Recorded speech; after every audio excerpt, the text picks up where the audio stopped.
Álgebra superior, clase número 5, quinta parte de espacios vectoriales. Corresponde a coordenadas de un vector respecto a una base y cambio de base.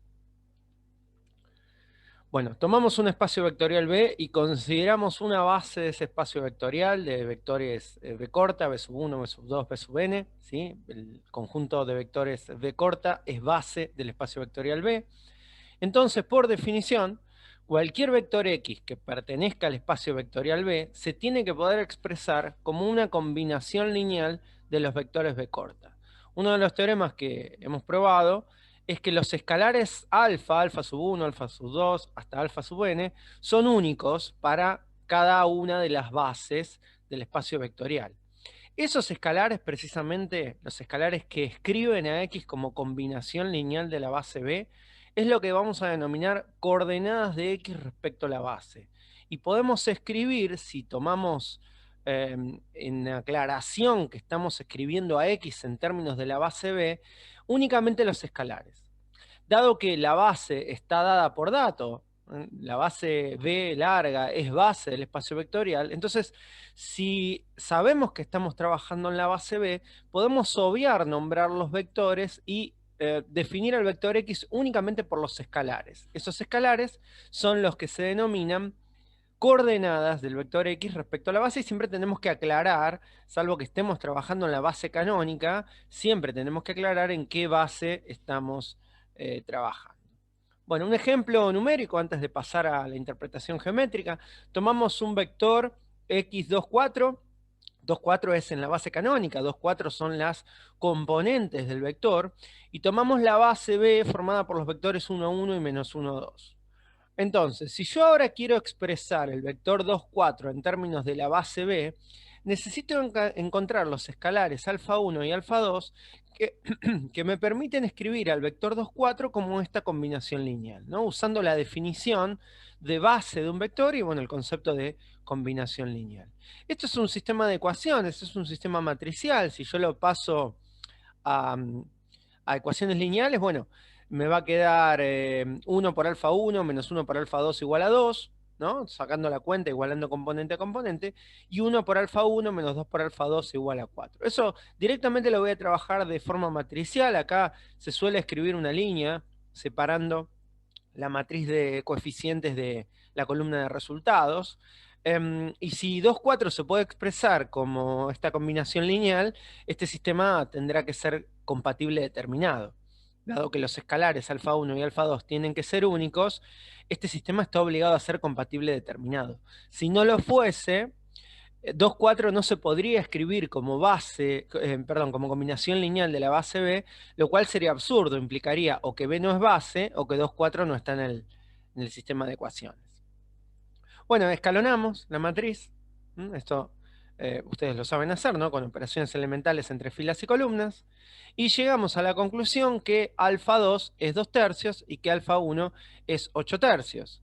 Entonces, si yo sustituyese alfa 1 acá, 8 tercios, y alfa 2 acá, 2 tercios, y sacase toda la cuenta de este lado, me tendría que dar 2 cuartos. Pero eso no es en realidad lo que a mí me interesa, sino que a mí en este caso lo que yo estoy buscando hacer es escribir 2, 4 en términos de la base B. Entonces, como está escrito arriba, X expresado en base B viene determinado por los escalares alfa 1 y alfa 2. Las coordenadas de X en la base B son 8 tercios y 2 tercios. 8 tercios y 2 tercios. 2, 4 se dice que son las coordenadas respecto a la base canónica, y también se dice que son las componentes vectoriales. El vector es 2, 4 en la base canónica, y eso coincide con sus componentes vectoriales, siempre y cuando no esté desplazado el vector. Pero el concepto de coordenada viene vinculado a la base. Las coordenadas van a cambiar si cambia la base, puesto que son estos escalares. Vamos a ver esto en un esquema, a ver si lo podemos interpretar geométricamente. Bueno, a ver si puedo explicar este dibujo lo mejor posible. Acá tengo el vector U, que es el vector 4, 2, ¿sí? En realidad nosotros recién trabajamos con 2, 4, así que vamos a ajustarlo un poquito. Es el vector 2, 4. Ahí está, donde 2, 4 son las componentes del vector y son las coordenadas respecto a la base canónica. La base canónica son los ejes cartesianos. Acá vemos que U está expresado como alfa por el vector B1, beta por el vector B2. Entonces alfa es 2 y beta es 4 porque el vector B1 es el vector I-versor y el vector B2 es el vector J-versor. Es decir, la base canónica es en realidad, voy a apagar los ejes, es esta base, ¿no? Es el vector E1. El vector canónico de 1 es el vector 1, 0. Y el vector canónico de 2 es el vector 0, 1. Entonces, en términos de la base canónica, yo tengo que, para poder escribir el vector 2, 4, tengo que hacer, como este es el vector 1, 0, tengo que hacer 2 veces el vector 1, 0, acá, 2 veces el vector 1, 0, más 4 veces el vector 0, 1. Y esa operación me da 2, 4. Ahí lo tenemos a este vector expresado en términos de la base canónica. Si yo cambio la base, voy a prender la base B, que en este caso el vector B1 es el vector 1, 0, o sea, coincide en este caso la base B con la base canónica. Lo que voy a modificar ahora es la relación entre cuántas veces me tengo que desplazar sobre cuántas veces el vector B1 me tengo que desplazar sobre la recta roja en el sentido del vector B1 y cuántas veces me tengo que desplazar, cuántas veces B2 me tengo que desplazar sobre la recta verde para poder escribir al vector azul. Es decir, cuánto vale este alfa y cuánto vale este beta si B1 es el vector rojo y B2, que es el vector verde, cambian. Por ejemplo, si yo el vector B1 lo modifico a que sea el vector 1, 1, el vector 1 cambió. Fíjense que el vector U queda invariante respecto del cambio del vector B1. El vector azul sigue siendo el mismo. Lo que cambia ahora es el marco de referencia bajo el cual yo tengo que desplazarme sobre el eje horizontal. ¿Cuántas veces B1 tengo que caminar sobre el eje horizontal para llegar hasta este punto? ¿Cuál es el número que multiplica B1 para llegar desde acá hasta acá? ¿Y cuál es el número que multiplica B2 para llegar desde acá hasta acá? Fíjense que acá las coordenadas alfa y beta me dice que tengo que hacer 2 veces B1 para llegar hasta acá, más 2 veces B2 por la ley de la poligonal, ¿no? La ley del paralelogramo, me da el vector U. Entonces ahora, ¿cuáles son las coordenadas de U respecto a la base? Ya no es más 2, 4, sino que es 2, 2. Tengo que hacer, repito, 2 veces el vector B1 y 2 veces el vector B2 para llegar a medir el vector U. El nuevo eje X, entre comillas, es el eje rojo. Al modificar cómo estoy midiendo el vector azul, se modifican sus coordenadas. En el ejemplo dado, recién, eran el vector 1, 1, el vector rojo, digamos, el primer vector de la base canónica, y menos 1, 2. Entonces, este vector en 1, 1 ya está. Ahora, el vector B es menos 1, 2, y a esta variación, fíjense que el vector el vector azul nunca cambió. Lo que cambia es cómo lo estoy midiendo. Entonces ahora, ¿cuántas veces tengo que hacer B1 sobre la línea roja para llegar hasta este punto? O mejor dicho, ¿por qué escalar tengo que multiplicar al vector B1 para que la longitud de B1 llegue hasta este punto? ¿Y por qué escalar tengo que multiplicar a B2 para que llegue hasta este punto, que es menos que B2, ¿no? Ahora B2, la escala en la que voy a dividir al eje verde es B2. Hasta acá es 1. Después, otra vez B2 será 2. Otra vez B2 será 3. Bueno, es menos de 1. Bueno, según este esquema, los escalares son 2,67. Tengo que multiplicar a B1 por 2,67 o tengo que hacer 2,67 veces B1 para llegar hasta acá y 0,67 veces B2 para llegar hasta este punto negro sobre la línea verde. Bueno, esas son las coordenadas, 2,67, que es el 8 tercios, y 0,67, que es el 2 tercios, ¿no? 0,6 periódico y 2,6 periódico. Recuerden que GeoGebra aproxima 2 decimales. Son las coordenadas del vector U respecto a la base B, que es esto que estamos diciendo acá. Yo identifico al vector U no por sus componentes 2, 4, sino por sus coordenadas 2,67, 0,67 respecto de esta nueva base. Voy a volver a aprender la base canónica. Y fíjense que respecto a la base canónica, el vector es el mismo, o lo que es lo mismo decir, vuelvo a aprender los ejes cartesianos, y el vector azul sigue siendo respecto a los ejes cartesianos 2 del eje X, 4 del eje Y. El vector U no cambia, cambia como yo lo identifico respecto de la base. Vuelvo a apagar los ejes y vemos que el vector azul sigue siendo el mismo, pero cambian los números que lo identifican en la base en la cual yo estoy trabajando. Esto, por supuesto, siempre va a depender de la base. Nuevamente, cambio el eje. Ahí, por ejemplo, fíjense que ahora, para llegar hasta U, con este vector menos 1, 1, la coordenada en B2 es, evidentemente, desde el dibujo es 1.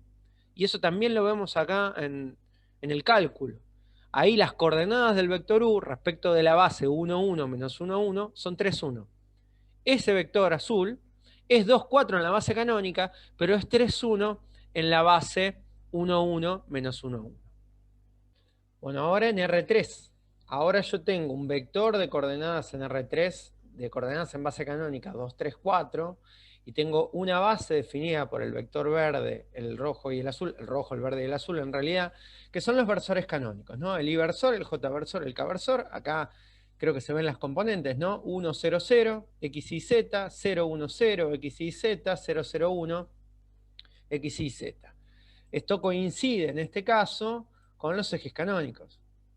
Para poder llegar, para poder alcanzar al punto negro, que define, al punto P que define el vector B, tengo que hacer 2 veces el vector rojo, 3 veces el vector verde y 4 veces el vector azul. Entonces, las coordenadas del vector negro respecto de esta base, que es la canónica, son estos alfa, beta y gamma, ¿no? 2, 3, 4, que coinciden las coordenadas con las componentes del vector. El vector es 2, 3, 4.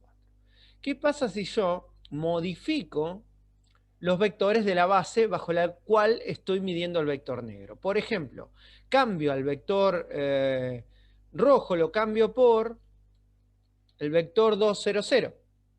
Entonces ahora fíjense que ya no tengo que hacer 2 veces el vector rojo para alcanzar el paralelepípedo. Tengo que hacer una vez el vector rojo, todavía son 3 veces el vector verde y todavía son 4 veces el vector azul. Las componentes del vector siguen siendo 2, 3, 4, pero ahora las coordenadas respecto de la nueva base son 1, 3, 4. ¿La base nueva cuál es? La base nueva son los vectores 2, 0, 0, 0, 1, 0 y 0, 0, 1. Si yo modifico ahora el vector verde o el vector azul, por ejemplo, transformo el vector azul en menos 1, 1, 1, quedó un poquito incómodo, pongamos menos 1, a ver, menos 1, menos 1, 1, ahí, por ahí queda un poquito más cómodo de ver. ¿Cómo construyo ese falso paralelepípedo, esa caja deformada que quedó respecto de la nueva base? ¿Cuántas veces tengo que multiplicar, o por qué escalar tengo que multiplicar al vector verde para llegar al vector rojo, perdón, para llegar acá, al vector B? ¿Por cuánto tengo que multiplicar al vector verde para llegar hasta acá? ¿Y por cuánto tengo que multiplicar al vector azul para llegar acá? De manera que la suma de esos 3 vectores, por ley de la poligonal, me dé el vector negro. Que nuevamente el vector negro no cambia. El vector negro es 2, 3, 4. ¿Sí? Mientras yo no cambie el vector negro, sus componentes van a seguir siendo iguales, pero sí cambiaron sus coordenadas. Ahora me dice el cálculo que las coordenadas de este vector respecto a esta nueva base, la base 2, 0, 0, 0, 1, 0, menos 1, menos 1, 1, que las coordenadas son 3, 7 y 4. Es el vector rojo por 3, más el vector verde por 7, más el vector azul por 4. Toda esa cuenta da 2, 3, 4, pero a mí lo que me interesa son las coordenadas respecto de esta base, que son las coordenadas 3, 7 y 4. Dejo el vector fijo y cambio sus coordenadas. Por supuesto, si cambio el vector, van a cambiar las coordenadas también, ¿no? Ahí el vector negro cambió, ahora tiene componente 0, 3, 4, y por lo tanto también cambian las coordenadas del vector. Esto vale para el vector que yo tome. Voy a volver a aprender los ejes cartesianos para que se aprecie la diferencia. ¿Ven? El vector negro sigue teniendo las componentes 2, bueno, en este caso no, 0, está contenido ahí sobre el eje azul vertical y el eje verde, ahí, 0 del eje rojo, 3 del verde y 4 del azul viejo, los apago, y ahora cambia la forma de medirlo. Es el concepto geométrico de coordenadas de un vector respecto a una base, mientras haya interpretación geométrica, que es en R2 y en R3. Luego es simplemente la definición analítica, que es la que está acá arriba. Son los escalares, únicos escalares, los escalares porque son únicos, que permiten escribir al elemento del espacio vectorial como combinación lineal de la base determinada. Muy bien.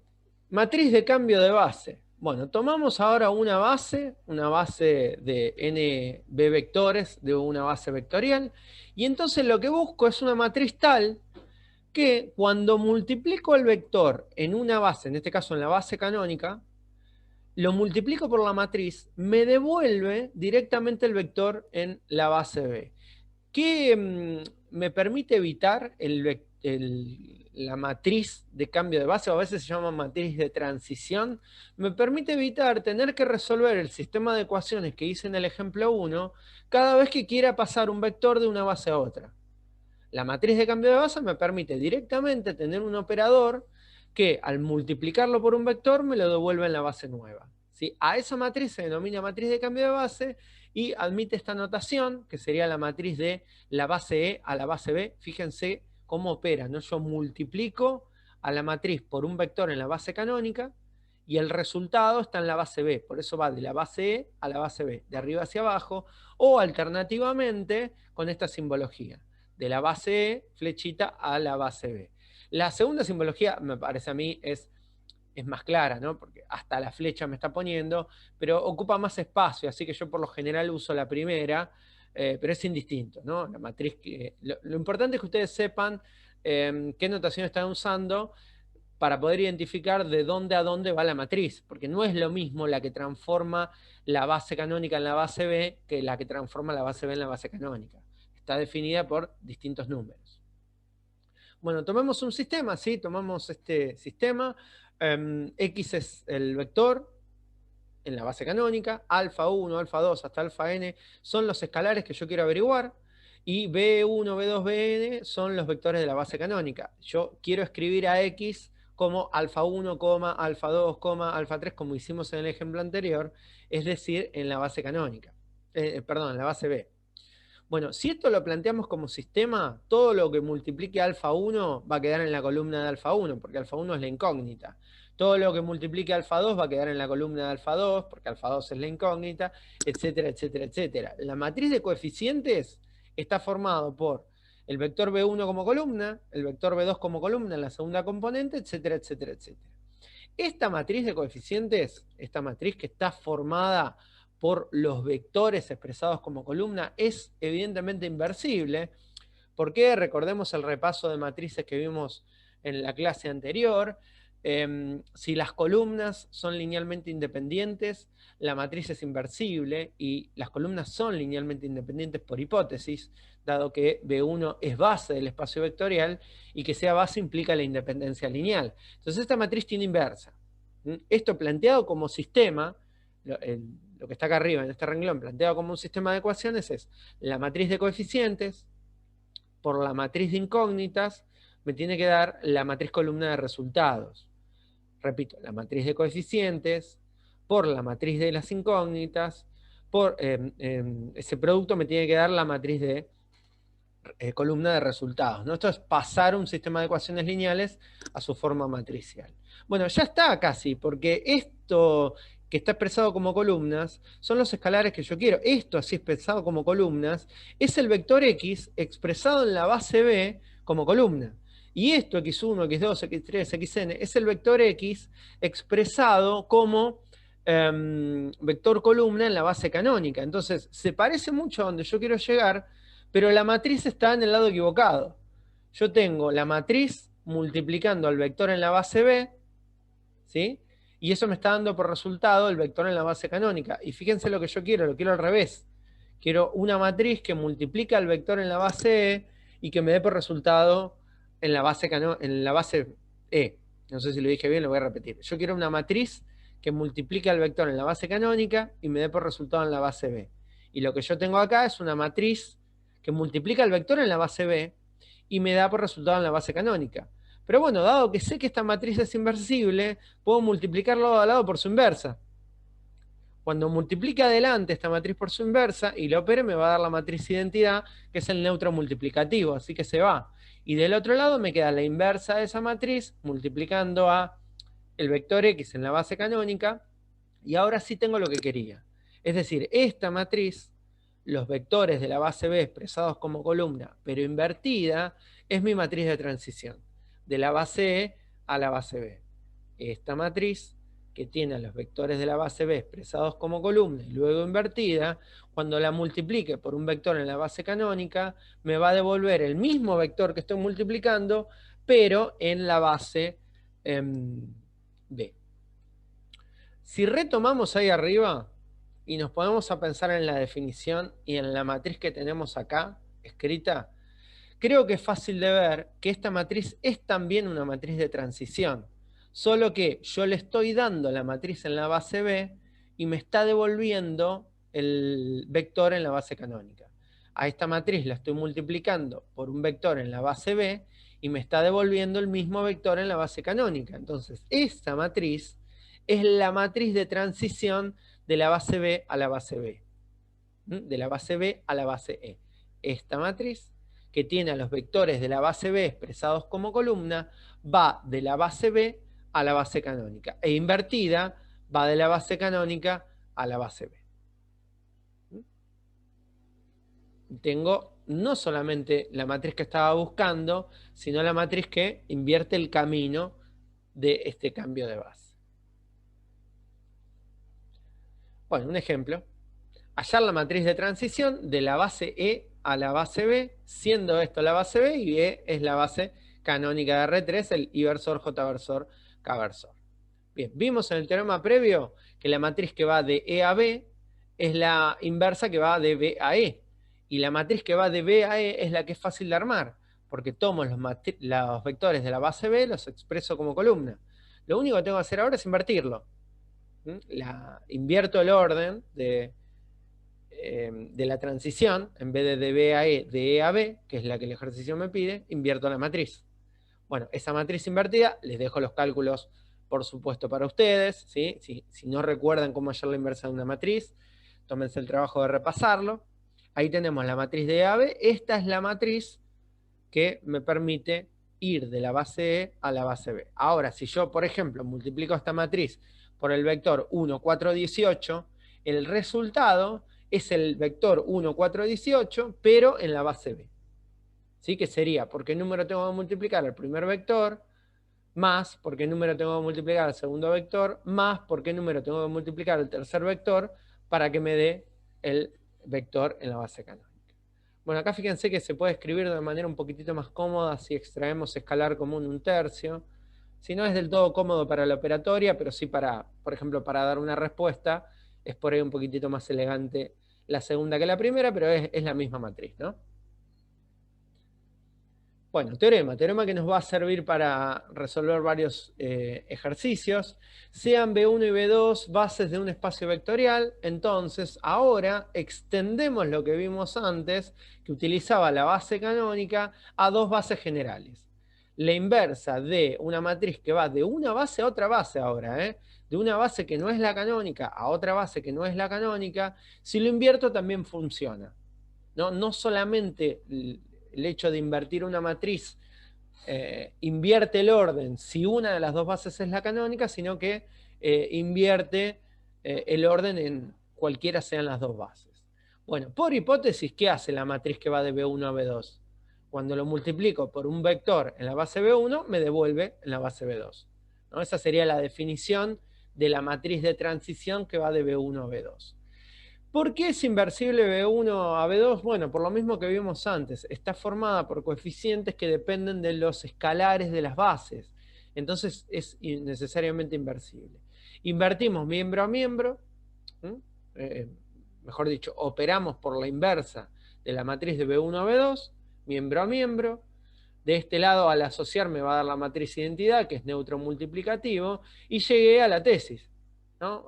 Tengo una matriz acá, que al multiplicarla por un vector en B2, me devuelve en B1. Esto que está acá es necesariamente la matriz que va de B2 a B1. Una demostración muy, muy sencilla para una propiedad que es extremadamente útil.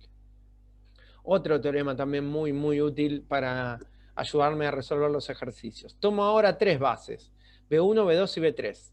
Entonces, fíjense esto, se verifica que la matriz que va de la base B1 a la base B3 la puedo obtener componiendo la matriz que va de B1 a B2 con la matriz que va de B2 a B3. Como si yo en el medio tomase un paso intermedio. En lugar de ir de B1 a B2 y después de B2 a B3, voy derecho de B1 a B3 componiendo las matrices. Ojo, recuerden que las matrices, el producto matricial no es conmutativo, así que no es lo mismo esto multiplicado al revés. ¿Sí? Voy de B1 a B2, de B2 a B3. Y el resultado termina de B1 a B3 salteándome a B2. Bueno, demostramos. Por hipótesis, la matriz que va de B1 a B2 funciona de esta manera. Lo multiplico por un vector en B1, me devuelve en B2. Y la matriz que va de B2 a B3 funciona de la siguiente manera. Lo multiplico por un vector en la base B2, me devuelve en B3. Esa sería la definición. Eso que está recuadrado arriba, X en base B1 por la matriz de transición es X en B2. Entonces puedo sustituir. Abajo, el recuadro naranja abajo, sustituyo el recuadro naranja arriba, que son iguales, ¿no? Por la primera parte de la hipótesis. Bueno, asocio, el producto matricial es asociativo, así que asocio las dos primeras matrices, y ese producto me da por resultado una matriz que, ¿qué hace? Cuando lo multiplico por un vector en B1, me devuelve en B3. Bueno, es lo que estaba buscando entonces. Esta matriz en rojo es la transición de B1 a B3, y es lo que quería probar. Entonces, sé que si yo tengo dos matrices de transición, ¿no? Y ojo que el punto intermedio debe coincidir. Si esta va de B1 a B3 y esta va de B5 a B14, no puedo multiplicarlos. ¿Sí? Tienen que coincidir el punto intermedio para saltarlo. Compongo las matrices multiplicándolas. Ejemplo, entonces, hallar la matriz de cambio de base de A a B, siendo la matriz A y la matriz B, las bases A y la base B las que están dadas ahí. Bien, voy a resolver esto primero usando el teorema anterior para que vean cómo funciona. Voy a tomar una base en el medio entre A y B y voy a utilizar el teorema de recién. ¿Cuál es la base que voy a tomar? La base canónica. La matriz que va de A a B la puedo usar yendo de A a la canónica y después de la canónica a B. ¿Por qué me tomo este trabajo? Porque armar estas dos matrices usando la base canónica es bastante sencillo. Consiste en tomar los vectores que a mí me dieron y expresarlos como columna para uno de los dos. Uno lo voy a tener que invertir, porque cuando los expreso como columnas, voy hasta la base canónica. Es decir, la matriz que va de A a la canónica son los vectores de A expresados como columna. ¿Sí? Esta matriz ya la tengo, que sería la primera. La matriz que va de E a B no son los vectores de B expresados como columna, sino que son los vectores de B expresados como columna, pero invertidos. ¿Sí? De E a B son los vectores de B expresados como columna e invertidos. Acá yo estoy escribiendo directamente la respuesta porque esta base B es la misma que usé en el ejemplo 1. Entonces ya tengo la respuesta. Es la inversa de los vectores de B expresados como columna. Si ya la habíamos invertido en el ejemplo 1, lo traigo acá para reutilizarlo. ¿Sí? Ahora, ¿cuál es la matriz que yo quiero? La que va de A a B. Entonces fíjense que por el teorema anterior tengo que multiplicar esta matriz por esta matriz, pero no es lo mismo multiplicar de izquierda a derecha que de derecha a izquierda. Tengo que respetar el orden del teorema. La matriz de A a B es la matriz de E a B por la matriz de A a E. Es decir, así. Esta viene atrás y esta viene adelante. Bueno, si resuelven esta cuenta, da toda esta matriz, ¿no? Que fíjense que tiene también nuevamente escalar común 1/3, si quieren sacarlo para escribir más cómoda la respuesta, lo sacan, y si no, si lo quieren dejar así, no hay problema. Esta es la matriz de transición de la base A a la base B. Si yo tengo un vector en la base A y lo multiplico por esta matriz, me devuelve en la base B. Ojo que esta matriz va de A a B y no sirve si a mí el vector me lo dan en la base canónica. Si el vector está en la base canónica, necesito una matriz de transición que use la base canónica. Esta matriz va de A a B. Tengo que darle el vector en la base A y me lo devuelve en la base B. Bueno, un procedimiento alternativo para trabajar, si es que, por ejemplo, yo no hubiese calculado ya esta inversa, es trabajar con una matriz bastante ampliada, ¿sí? Que sería expresar de la matriz a la que yo quiero llegar primero y la matriz a la que de la cual yo estoy partiendo como a la derecha, digamos. A ver si lo repito para que se entienda. Yo quiero ir de A a B. Entonces, de este lado, la parte verde de la matriz ampliada, está la base A expresada como columna. Y del otro lado está la matriz a la cual yo quiero llegar. Fíjense que es como antiintuitivo esto. Si yo no voy de rojo a verde, yo voy de verde a rojo. ¿Por qué? Porque rige el orden en el que se operan las matrices. Si se opera, el vector se opera a derecha, entonces acá es como que estuviésemos yendo de derecha a izquierda y no de izquierda a derecha. Tienen que tener cuidado si van a usar este procedimiento de recordar esto, ¿no? La matriz A, que es de donde yo estoy partiendo, como columnas de este lado, y la matriz B, a donde yo quiero llegar, como columnas de este lado. Si ahora en la parte roja yo empiezo a escalonar esta matriz para que en la parte roja me quede la identidad, el resultado del otro lado es la matriz de transición. Fíjense que es la misma, ¿no? Yo no escribí todo el procedimiento, entiendo que ustedes escalonar una matriz lo saben hacer, toman este 1, pivotean, bueno, buscan los 3 pivotes para que le quede de este lado en la parte roja la matriz de identidad, y el resultado del otro lado va a ser la matriz de transición. Fíjense que coincide, ¿no? Ustedes con una hoja, todos estos cálculos que yo me estoy salteando, por supuesto, háganlos. Cómo ustedes quieran trabajar es decisión de ustedes, ¿sí? Yo en este ejercicio, por ejemplo, hubiese usado el método anterior porque ya tenía una matriz calculada, ya tenía la inversa resuelta, entonces me parece que es más corto este procedimiento. Si no hubiese calculado la matriz anterior, por ahí hubiese tomado el de abajo. Mientras mayor sea la dimensión del espacio vectorial en la cual yo estoy trabajando, si trabajamos con esta matriz más grande, es esta matriz ampliada, y bueno, más cuentitas pequeñas hay que hacer y más chance de error hay. Muy bien, ¿qué queda para resolver? Los últimos ejercicios del trabajo práctico, donde se habla de coordenadas de un vector respecto a una base, hallar los escalares, y donde se habla de hallar matrices de transición. Y esto termina con la ejercitación del práctico número 1, y bueno, nos deja en condiciones de comenzar con el práctico número 2. Eso es todo para la clase número 5.